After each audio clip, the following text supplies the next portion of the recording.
We've been missing for a minute or two, and I have a lot of excuses, but I also have a new perspective. Welcome to Truly Terrified, where we talk about stuff that scares the crap out of me, and my son Joe is usually the voice of reason. But we're entering a new season of scary stuff. Hang on. I'm Lynn, and I'm Joe. We've been missing in action for about 3 months. That's crazy to think about. So I traveled some, and then I fell down a flight of stairs and couldn't really do anything for about 6 weeks. And then my main computer broke. But I think we're back in action now. You feel like you're up to it? Yep. So as you may know, for the last 2 years, we've focused on weird things that can't really be proven or disproven, like ghosts and monsters. However, during this time off from recording this podcast, I've discovered that there are loads more terrifying things than ghosts and Bigfoot. Like a ghost has never actually hurt me, and Bigfoot doesn't prevent me from eating, but there are other powers that do hurt me and do make it more difficult to buy food. Can we agree on that? True. Some of the things that go on in the world are much more scary than these paranormal distractions. So in the past 3 months, we've had a presidential election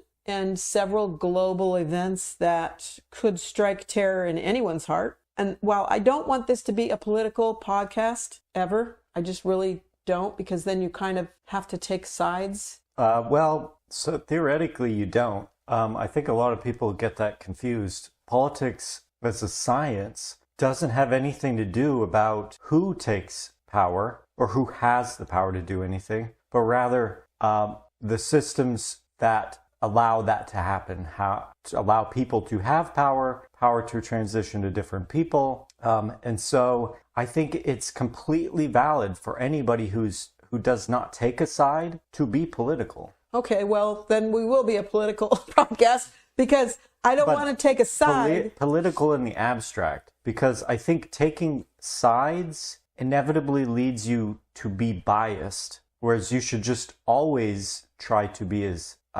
unbiased as possible. Yeah, I'll agree. And the ultimate side is the least biased side. Yeah. So we'll agree that we'll be unbiased politically. It's like paranormal stuff. If you look at the set of possibilities for as an explanation for some phenomena or something, some event, you'll have quote unquote both sides, but you'll have all sorts of crazy explanations, and you'll probably arrive at a most likely explanation. You'll arrive at a normative explanation, and I think it's the same with world events, political events. I'm hoping that we can talk about anything that's potentially terrifying, not just paranormal stuff. And if any of our listeners have anything they want to suggest, a topic, I will be thrilled, because I don't want this to turn out like we just keep going over the same thing over and over and over, because there are lots of different ways you can come at different subjects that I would like to be able to do that without just the same people saying the same stories over and over and over. But for today, because this has been in the news this past week, let's talk about the assassination of Brian Thompson. He was the CEO of United Healthcare, which is a huge U.S. insurance company. Actually, I don't want to talk about his murder at all. I don't even want to talk about his murder. I don't really think there's much you can gain from talking about his murder. I mean, you can go over it a lot, and it essentially amounts to complaining about it, that it happened, or that it should happen more, or whatever. Right. Instead, I think it's probably a better idea to look at the phenomenon that enabled it, alternate realities where things are different, the ideal version and worse versions, and Yeah, I absolutely agree. I'll try and do some real-time fact-checking while we're talking about this, because I know that it's going to go in directions, or you will bring up things that I didn't think of. So just so you know that this might take a little while when I fact-check something, and then we'll go back over it. Okay, what this is really about is healthcare in the United States. If Luigi Mangione, or whatever his name is the killer, and whoever's the killer of the guy, it isn't necessarily the case that he killed him due to healthcare. Well, there are some hints that make it sound like it's really likely. And so because of that, I mean, and I don't want to be have a true crime thing here, but there are some hints, like the fact that the bullets had words on them, and the words were basically related to insurance terminology. Exactly. So we're going to go ahead and accept the assumption that everyone's making that this has to do with healthcare. Additionally, Luigi Mangione's supposed, and again, this is alleged, it's all alleged, that his alleged manifesto was on him when he was arrested. And it seemed to be pointing at healthcare. So we're just going to go with healthcare in the U.S. And in fact, the healthcare in the U.S. is a terrifying thing. It is a terrifying system because it doesn't serve everyone equally. So this is some cool stuff that I found out. Cool as in interesting, not cool as in good. The average annual premium for single coverage for just one person, how much they have to pay for insurance is almost $9,000 a year. $8,951. That's $703 a month. $703 a month. For comparison, according to recent data, the average annual increase in a person's and individual's taxes to fund the healthcare in France, and I used France because I know people in France, and they talk about the healthcare there, and they all seem to really like the healthcare there. So that increase in their taxes is around 2.3%, and that figure can fluctuate based on the budget adjustments and other things like that. Do you know what that amounts to?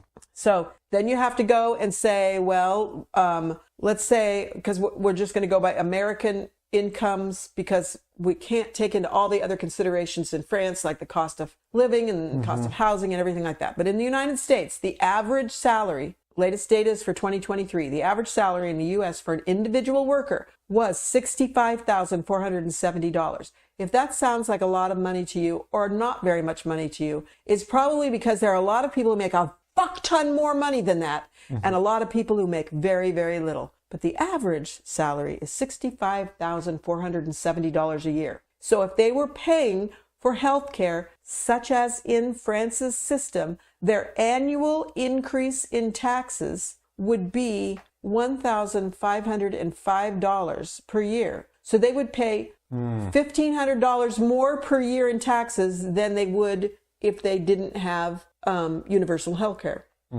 But that's a savings of $7,500 over paying for insurance. So I don't know why this is so difficult. To clarify, instead of paying nearly $9,000 each year for health insurance, they would pay only $1,500 in increased taxes. So one argument I've heard frequently when people are arguing about like whether or not healthcare here, or insurance-based healthcare, or like universal healthcare or whatever is the better idea. People say that there's wait lists, or you are waiting longer when it's like universal healthcare or single payer system. But here's the thing: every time there's that discussion is going on, somebody brings up anecdotes how they wait a really, really long time before their insurance okays with the operation that they're going to get. So long that it is sometimes days or weeks. And sometimes they just outright can't get it because they're denied. It's denied. So we have family members that I won't name who have regular ongoing health challenges. And those people in our family have shared with me their frustration over trying to get an appointment to see their care provider or a specialist or get a procedure done. And in some cases, they have to wait 6 months to get in to see somebody. So don't tell me that insurance, and these are people that are insured, don't tell me that insurance ensures that you're going to be seen in a timely fashion. And also, I hear stories all the time from people that I know in Canada and people that I know in France that they went into the doctors. They just saw a doctor. It's the equivalent, probably, it sounds like, of our quick care or walk-in clinics. Which I don't know of anyone who's gone in and really had too much of an issue waiting for something like that. Like our quick care I'm talking about. it seems pretty cut and dry. Like you were in there a couple months ago. Yeah. And just walked in, said, nobody asked me what my insurance was until I was all done. Mm-hmm. So of course, it's a whole, the problem is when you're talking about operations and you're going through. Or an ongoing treatment plan or something like that. Yeah. So that basically was what I'm kind of pointing out is that's not the real question. You can go in anywhere in any hospital. Well, and you're bleeding, they're gonna help you. If it's an emergency. If it's an emergency, if it's a life-threatening emergency, all hospitals will treat you. But if it's not a life-threatening emergency and you go into a private hospital, they can turn you away if they don't like your insurance or you don't have insurance. The life-threateningness might be variable. So like, for instance, you say, I've had a dizzy spell and I fell over a few times. You very well could have something really wrong with your brain. But because you aren't apparently dying right now, they might turn you away. Right. So or it might not be considered an emergency. The factor that decides whether or not a hospital has the right to turn you away is if they receive federal funding. And a lot of hospitals do. They accept Medicaid, which is the federal government pays for certain people who qualify because of their income. They qualify for getting medical care paid for by the government. Those hospitals have requirements and a different level of what they have to provide to general public that walk in the door. Private hospitals do not have that same requirement. If somebody walks in, however, in the midst of a heart attack or a stroke, I think that everybody would agree that they would treat you, but they don't. Like in the situation you described, I think that a lot of people, they would just be turned away. They would say, you should go see your care provider on Monday. You just go in and see your regular doctor. Even if it's... And it could be that they're in the middle of having a brain aneurysm. Yeah. I got a tremendous headache. I feel nauseated. Oh, sounds like you have the flu. Go home, drink fluids, and see your regular physician on Monday. So in a perfect world, there would be abundant enough resources that anyone could just go and get a full checkup at any point. So like, for instance, you go and say, I have, I'm dizzy or whatever, and my vision is, I have tunnel vision. And so they stick you in the MRI, and so the question from that standpoint is, what is fundamentally limiting our systems from just having enough resources? Clearly, the universal means of exchange of resources is money. So we equate things via money. And so you're looking at, when you're considering whether a system is better than another system, is how much money is going through the system and how much of that money is being realized as real effects. Like benefiting the system. Yeah. Ultimately, if you track how money flows through these systems, you can develop a model of the waste of the money. So how much money is not going to real effects that you want out of the system. I am against insurance in that sense, in the sense of waste, because inherently, if there is a business aspect to anything, there has to be a profit. So that is money over and above expenses. So you get revenue, you pay out your expenses, and then there has to be a residual money that's left over. In the best case, a healthcare system, all of the money goes to real effects. So the real stated purpose of the system. Well, there's always going to be some money that's going to be administrative. So insurance is an administrative cost for managing money flow through the system and society. So society is money. They need people fixed. They're moving money from themselves into the medical system, and the medical system is affecting them somehow, curing the diseases. In order to do that, there are certain administrative costs, and that's inevitable. And you can make the point that the people getting paid in the administrative systems that are, the administrative costs are residing in, that those are real effects for people. They're getting paid, right? Mm-hmm. But we're ignoring that. We're talking about a healthcare system. The stated effects of the healthcare system are curing people's diseases, making them well. So, and one of the things that any profit-driven company does is it wants to control its profits and losses.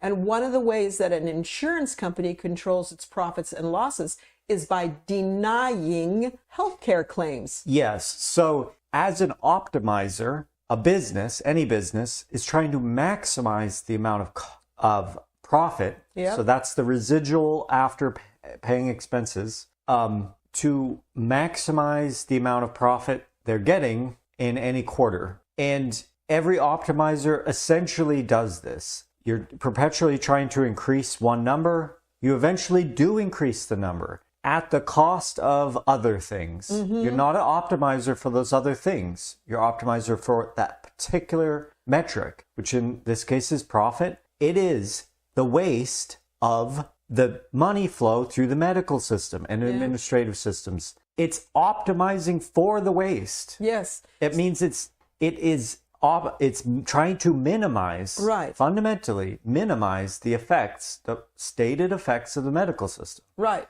So this is why, in my opinion, and I think in the opinion of a lot of people who have studied this, that health insurance, the profit-driven health insurance system that we have in the United States today, does not serve people. It serves the health insurance industry. That's what it serves. It doesn't even serve the doctors. And actually, a lot of doctors that I know, who I have talked to over the years, are all appalled by our system because it actually makes it harder for them to provide care, makes it harder for them to be the health provider that they are. If you are a healthcare provider and you say this person needs this medication, and the insurance company, either through AI or through somebody who's just got a yes-no algorithm that they have to go through to decide whether or not you're going to be approved or denied for that medication, and they just say, no, you can't have this medication. There are real stories on the internet, and I think they're real. I think they're true, of as people... As opposed to generated, text generated.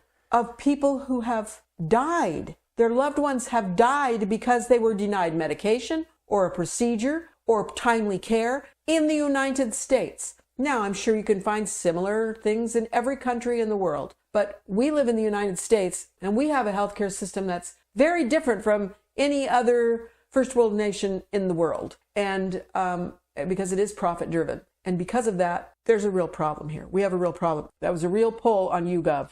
On December 5th, the day after Brian Thompson's murder, this poll sampled 4,515 U.S. adults, and they found widespread dissatisfaction with the way the healthcare is administered in America. A third of the people said they were very unhappy with the way their health insurance worked. And 6% of them didn't even have health insurance, probably because it's too expensive. The results were the same across race, political affiliation, and income levels. One thing that skewed the results in favor of insurance was that the older people over 65, 82% of them love their insurance. And I'll tell you why. They have Medicare, which is universal health care. So those people are very happy with their insurance. And because of that 82% favorability rating that those old people gave, that skewed the results up. So a little over half the total respondents said they were satisfied. So you can see it's the same statistical problem as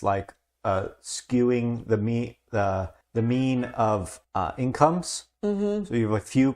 So with any statistic, there's always a way to skew it really, really, really far away from the true mean, the most representative mean by just adding one super huge value. Right. And so rather, the smarter way of doing it is usually to look at it, filter out into different classes, different subpopulations. So here are the 2% of top earners or whatever. And now you look at only those. They would have otherwise skewed the statistics. And so you can see you break it up into like middle class, lower class, upper class. Well, I think this is the better way to break it up. I think the poll should have asked the people, how many times have you seen a care provider that put in a claim with your insurance? Or actually, how many times have you seen a care provider in the last year? And how many of those times did it go through an insurance? And then how many times was it denied? And then are you satisfied with your insurance? And that how has to be correlated. Because the people that were over 65 years old, there's very little that gets denied for Medicare. You don't need anybody to say whether you can go in and see somebody. I mean, specialists might say you have to have a referral, but Medicare doesn't require you have a referral. You can call up the podiatrist and say, I need you to look at my feet. And they're going to be seen because Medicare is going to pay that care provider. So if you go into a care provider and you're 35 years old and the care provider puts in the insurance request, files the claim for you, and the insurance denies you, you're going to have a way different opinion of your insurance than the person who just goes into the healthcare provider and gets seen and nobody ever bothers them. They don't even get a freaking bill in the mail. It is a rare person who can just go to a care provider when they want to go and their health insurance is going to pay for it, with the exception of those over 65 and also possibly those in the military, because I understand that the military healthcare is similar to Medicare, but people they might be satisfied with their military healthcare insurance, but they are not satisfied with the care they get from military doctors, because the military doctors have a whole different attitude about people, about caring for people, from what I read. Overall, a little over half the people said they were okay with their health insurance. They thought their health insurance was okay. But almost half of them said, no, I am not satisfied. A smaller amount of that half really hate their health insurance, and an extremely small amount have no health insurance. So it would be, again, let me just say, it would be easy to be happy with your health insurance if you don't have any denials of care. It would be easy to be happy with your health insurance if you didn't have a loved one that died because they didn't get medication. So with statistics like that, so poll is essentially deliberately collected statistic. What you're doing is you're taking this huge amount of information and you're like funneling it down to a little bit of information, or a most representative little bit of information. For really complex things, that's just not enough. It's like you were saying, okay, if they included this detail on the questionnaire or whatever, it would have made more sense. It's because the problem is actually more complex than a simple questionnaire can capture. Yes. And it really is even more complex than that. Even individual people on a case-by-case basis, each case complicates it, and each case is complex in its own right. Okay, so this is true, but you're talking about satisfaction of people, and the health insurance system is complex. But the reality is that it is not complex to solve that problem. It is very much not complex to solve that problem, because all you have to do is give universal health care and the problem is solved. There would still be a reason for people to want healthcare insurance, like if they have a hospitalization, they might want to carry healthcare insurance so that they could get a higher, private room as opposed to a shared room, or if they want to have cosmetic surgery or those sorts of things. So there will still be healthcare insurance, but there is no reason why we're making this complicated. It's not complicated, because there are numerous countries around the world that are doing this,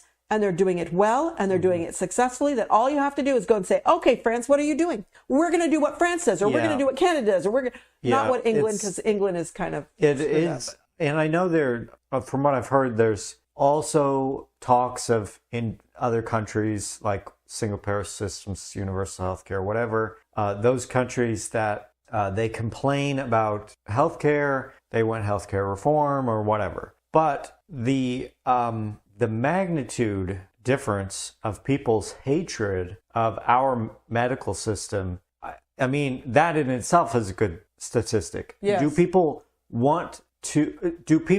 agree with the murder of a healthcare insurance company CEO, how many agree? I've basically seen universal agreement on the internet. So it was really interesting when I noticed that there were so many people that are creating songs and memes of support for the man who shot and killed Thompson. And I'm not saying it was Luigi Mangione, because we don't know that. That's just alleged. We don't know that that's who it was. That's who's been arrested at this point, but we don't know that's who it is. So whoever killed that guy, which we know somebody really did, walk up and shoot him in the back.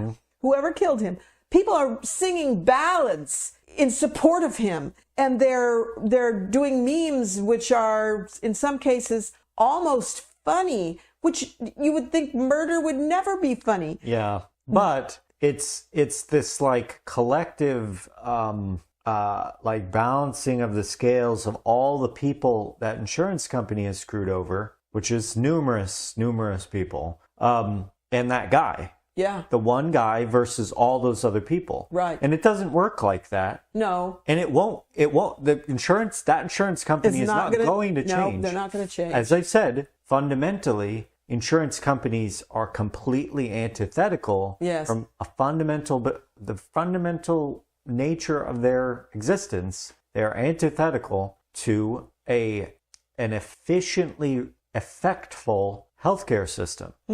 So, they until they don't exist, it will not. It's just until they don't exist, we're going to have the same problem. Yeah. Because it's just to some degree, if for whatever reason they don't screw people over as often as they do, then people will hate them. I think that one thing that is clear is, and of course this isn't scientific and it's not, you can't guarantee these numbers are correct across the board, but what I'm seeing, what the news is reporting, what people are telling me in my ear is that people feel they're being treated unfairly by their health insurance, and they're viewing the guy who killed Brian Thompson as a folk hero. Yeah. So I would like to say one important thing, really, it's pretty complicated routing all the resources to people who need it and having employees use those resources on the people. And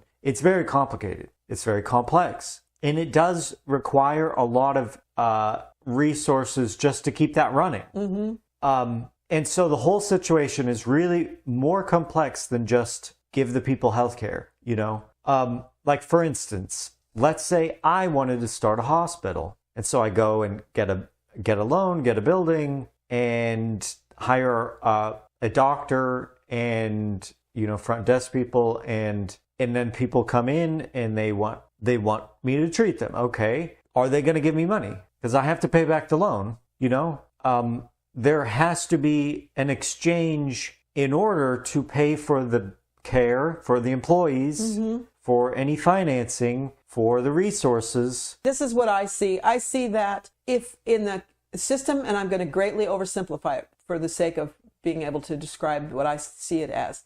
The system we have right now is there is a care provider. A patient comes to the care provider. The care provider provides care. The care provider then submits a bill to the insurance company, and the insurance company decides whether or not they're going to pay the care provider. The insurance company gets the money from the patient over time through their premiums that they pay. In a universal healthcare system, you have the same doctor, you have the same facility, you have the same patient. The patient has paid through their taxes for that doctor to be paid. Yeah. So they go in to see the doctor. The doctor doesn't have to submit anything. He knows he's getting paid. Yes. So going back to my point, if you eliminate all of the costs, you own the factories, you own everything. There's no employees. The resources are automatically arrive at the hospital. They're applied to the people, and there is no cost. That would be the ideal situation, but that's not how it works, because fundamentally there are employees who operate the mines, who run the farms, who... I don't know why you're saying mines and farms. Because that's where the resources come from. Where do you think you have a bandage? They put a bandage on your finger. Okay. That's synthetic materials that came from probably in an oil field, and the doctor has to get paid, or else when he gets home, he can't buy food. Okay, I understand there's lots of people downwind that are that there's profit-driven things. Yeah, so the point is that you look at who has to get paid. The financier, the employees, the mine operators, or the people who are giving you resources. They're not going to give you those things unless you pay them. So what are you saying then? So I'm saying if you add more people on top of that, you just have to pay more people. So the government's whole thing, yes, it can be a big bureaucracy, but its whole thing is operating those things without any overhead. Mm-hmm. I mean, that's essentially the idea. It's not even overhead, without any profit. So they are administrators. They're middlemen who funnel money, literally, from people, everybody, into various places. One of those places is healthcare. They act like an insurance company, but without any profit motive. I mean, there is, but it's much more abstract than that. Yes. So my point in saying all of this is, if in the perfect situation, you had no employees, nobody to pay for resources, no financiers, then you wouldn't have to pay any money. And yes, everyone could go and get healthcare as much as they want or as much as is available. But because we have to pay doctors and we have to pay people who ship the bandages in and the bandage makers and the people who were paying, who gave us the loans and whatever, we have to get money. And so where does the money come from? And so you look, okay, these people can't pay for this tremendously expensive machine that we had to pay for. You know, an MRI is extremely expensive. So someone is supplementing it. Well, it turns out that the government collects a lot of money in taxes. They could easily adjust how much is being funneled where and pay for those. Yes. Supplement or entirely pay for those things. Yes. I mean, that is basically the idea behind the government. That should be. They steal your money, but then they put it to good use. In the worst case scenario, you have essentially an employee who doesn't do anything. They just completely take all of a huge chunk of your money and don't do anything for you. I mean, right? That's what a health insurance company is. Yeah, I mean, I don't want to create a straw man and just attack that because it's not very useful, but that there's no other really way to look at it. And the health insurance company, so he's not doing anything except possibly stopping work from getting done. There is another aspect to this, though, that does complicate things. Because insurance companies have existed for a while, they've pumped up the cost of resources and employee payments and whatever.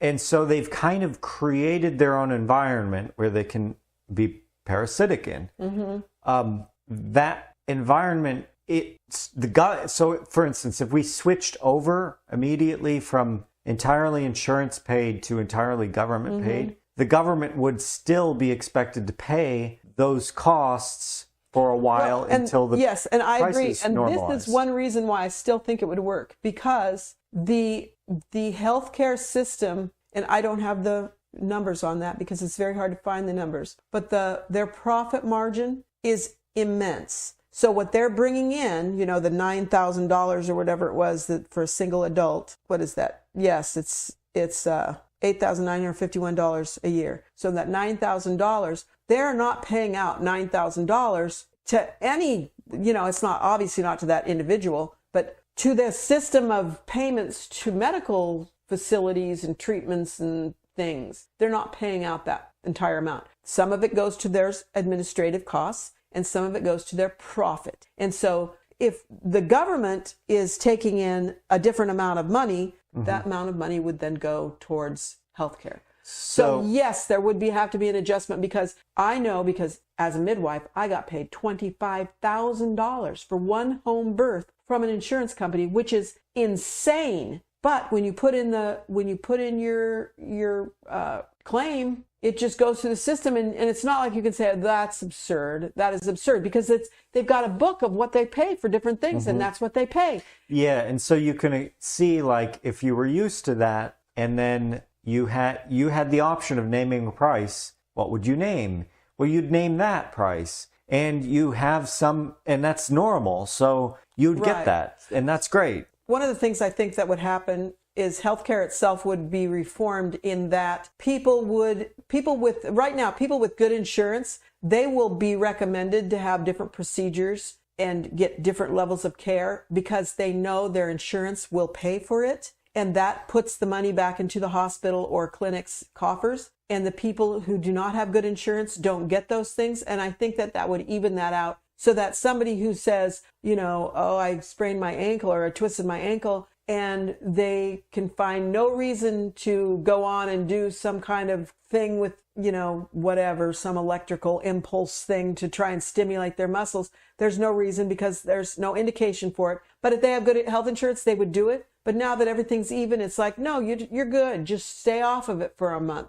You're going to be okay. Mm-hmm. I think it would change in that regard. Would it change for the better or the worse? I think at first it would seem like it was worse, but I think it would be better because right now people are used to going into the doctor, and if they've got good health insurance, it's like, man, my nose is snotty, I got a headache, and they give them a pill, even though we know that antibiotics don't stop viruses. They will give them antibiotics because the people expect something in return. But if you have a healthcare system that doesn't rely on, some kind of profit-driven thing, somebody goes in and they say, well, you've got a virus. Viruses, they just have to run their course, drink water, take things to manage your symptoms. People would be really unhappy. So yes, I think at first there would be a level of dissatisfaction, and then it would work itself out. Mm-hmm.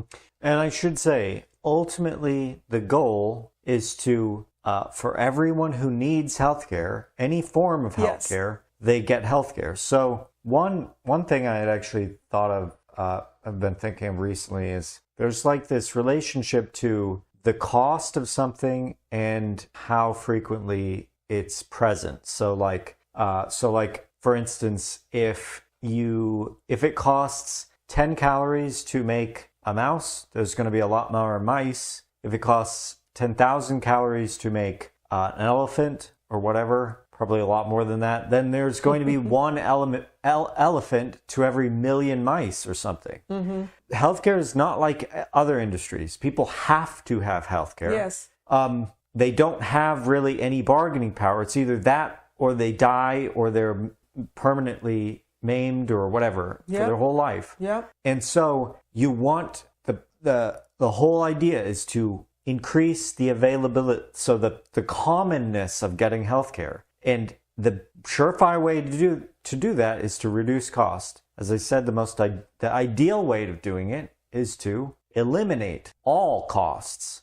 If someone wants to be a doctor, but they're slowing the whole system down, that's not good. Mm-hmm. The ideal case is you eliminate all extraneous costs. Healthcare is not like everything else. It's like this. You were saying earlier about they make tremendous amounts of money. Mm-hmm. It's really easy to essentially approximate the waste of our healthcare system. You look at American health insurance companies, however much they made in profit, that was waste. And so you can compare it, like how much does an MRI cost? Let's say they made $10 billion and MRI costs $1 million. Then there's 10 million MRIs wasted. There are a lot of procedures. So I told you about getting paid $25,000 for attending a birth. There are lots of procedures where you don't get paid anything. You say, I did this, I spent 12 hours performing this procedure on somebody and blah, blah, blah. And they say, well, we're going to pay you $4 for that. It's like, what? Are you crazy? $4? Yeah. That's all we're going to pay. Take it or leave it. Either you take the $4, you get nothing, because that is the power of the health insurance industry over medical care. So that is why some medical procedures get paid so much money and others get paid so little money, is because they know that some things they are not going to get paid for. They just simply are not. In this subject, when we talk about this, who is the truly terrified person? Is it the healthcare executives or is it the Americans trying to get healthcare? Well, I think that if the CEOs aren't scared, they should reevaluate the situation. And regular people have to deal with being diseased and damaged all the time. So, they're already afraid. They've been afraid. The CEOs should be afraid. But that's not a threat. Truly Terrified is a Salt of the Earth production. Tell us your story and send us your comments. You can send us a 3-minute voicemail at 715-575-9420 or text us at that same number. You can also email us at lynnandjoeonthego@gmail.com or contact us through Reddit. Our contact information is also in the show notes. Please share, subscribe, and leave a review wherever you get your podcasts. Thanks for listening, and never be so terrified you can't run.